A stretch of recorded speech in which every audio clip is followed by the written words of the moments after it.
And he joins us now. He's going to be hosting the Emmys this upcoming Monday on September the 12th. He joins us this morning right now on the phone. The legend, man. The legend, Kenan Thompson. Kenan, how's it going, man? Going excellent. How are you this morning? I'm doing great. How do you feel? I saw an article in Variety that described you as Saturday Night Live legend. How does that make you feel when you hear that? It feels, man. You know, because I remember auditioning for it and I remember not even being allowed to audition yet because, I was rumored to be looking too young for the show and stuff like that. So to be on the other side of that mountain, it's just crazy. Never knew the valley could be so pretty. I feel that, man. And now you're doing a lot of stuff. You recently just got your star on the Walk of Fame. Is that right? Absolutely correct. Gold star for Kenan. Who are you next to? Who are we next to? Do we like who we're surrounded by? Sure. Anybody that's got their names in the concrete, I think really has earned it. I'm right next to Lauren, and I think Art Carney is on the other side, and I think Francis Ford Coppola is around there too. So, wow. Good company. We're not mad about this. Not at all. Yeah, man. That's awesome. Well, congratulations to you. But now you're going to the Emmys. You're hosting an award show, which there have been some phenomenal award show hosts through the year. Chris Rock is one of them. Billy Crystal's another. Even if you go back in the legends of of yesteryear, when you talk about the Academy Awards, Bob Hope was great. Michael Che and Colin Jost, your cohorts, did a great job with the Emmys a few years ago. How does it feel to be hosting the Emmys, and what's the mentality going into it? Because sometimes being a host can be a thankless job. The mentality, I think, is, like you just said, like trying to stand with those people that have done it before and been celebrated. You know what I mean? So I'm not trying to, half-step it or go out there and, just fart around and act like I'm unprepared or anything like that. I'm taking it very seriously, and my eyes, it's my job to kind of, lift people, throughout the night when they could possibly be down, it sucks not to win, and still have to kind of sit there or whatever. So, I just want people to just still be able to enjoy themselves, and I think that's kind of my job.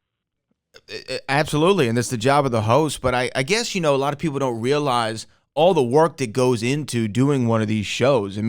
There's rehearsals, there's joke writing. Like, what's your process? Are you calling in, for the jokes and the monologue? Are you calling in people who you work with all the time? Are they giving you people they want you to work with? Like, kind of what's the process been?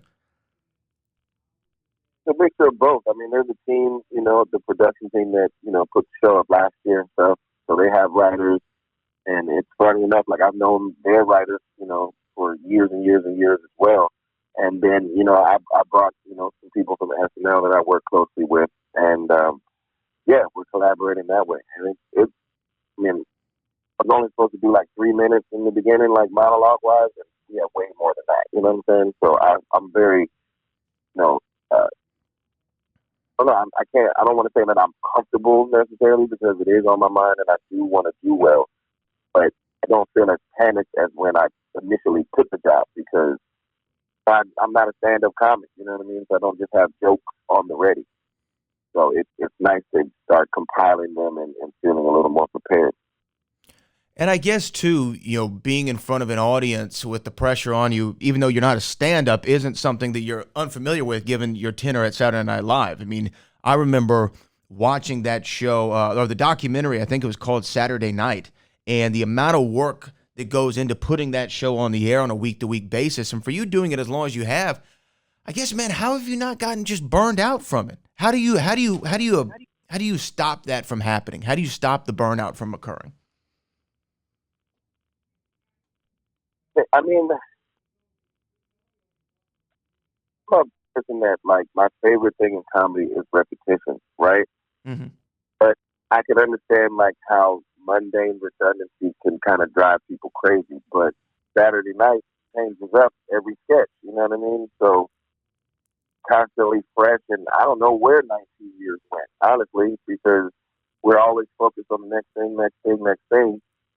So it's like never gets old. It never gets stale. You know what I mean? I never feel like I'm stuck in the mud or anything like that. Like stuck playing one character, like none of that kind of stuff.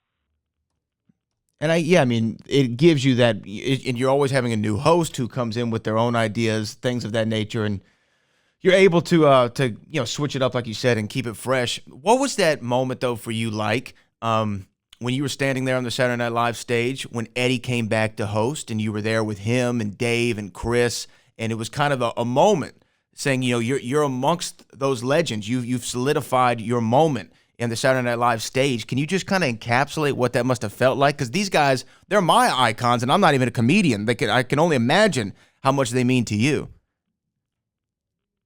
About it, man. Like, it was so surreal. It was crazy. I've definitely felt like that monologue would have been fine without me. You know what I mean? But shout out to Michael Chase for me in that moment, and I guess knowing that one of the cast members deserve to be up there, I guess, with those guys or something like that. Like I know all those guys, and the guy that I know the least is Eddie. You know what I mean? So to be able to stand and get to know him and spend a week with him, it was one of the greatest weeks of my life. It really was, because if there's one guy that I would say my entire family, would agree is a ginormous star and has brought so much entertainment and joy and laughs throughout the years, especially since I've been, kind of cognizant of stuff, like Eddie Murphy, without question. Like, he's the original black movie star. You know what I'm saying? Like, he's the guy, and he's so freaking talented. It was nice to see that talent on display, like, looking personal. You know what I mean? Especially on, semi good ideas that I might have had for the week or whatever, and just watching him trying to participate in everybody's, creative structures or whatever to bring laughs to people. It was amazing to watch, because at the end of the day, he's a performer. So, like, that was cool to witness. And, it was nice to meet, be the man, and get to know him as a person. It was an amazing week. And it was Christmas. It was great. Yeah, it was the greatest gift that you could have been given. And he had, at least from what we saw on television, zero dust on him as far as being able to deliver on that show. And I just heard that they started Beverly Hills Cop 4. Like, I just can't wait to see this movie. This might be incredible. Hey, look, I only got a couple more minutes with you. Want to ask you one thing, because I saw you do an interview with Charlemagne the God recently on his show. And you said something to the effect of so many people out there, they either grew up with you or you helped raise them, something to that effect. And I'm one of those guys. I mean, I watched all that. Kenan and Kel. Goodburger is a classic. Goodburger's a classic here in H-Town, man. Everybody loves Goodburger here in Houston. But Mighty Ducks is a big one that you were a part of. I just saw something. Are you going to be in season 2 of Game Changers? Is this happening? Can we confirm this?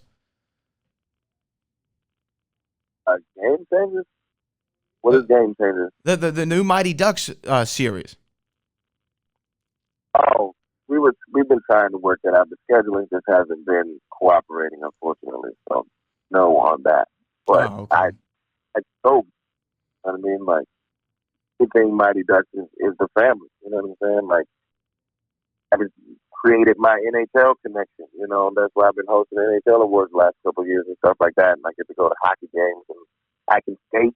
And it's like become, a part of my life that I never thought that I would ever have just in number one or, access to. Like, in Atlanta, there's not a lot of hockey rinks. There is like one or two, so it's just a very cool thing to be a part of. And, it's our fam.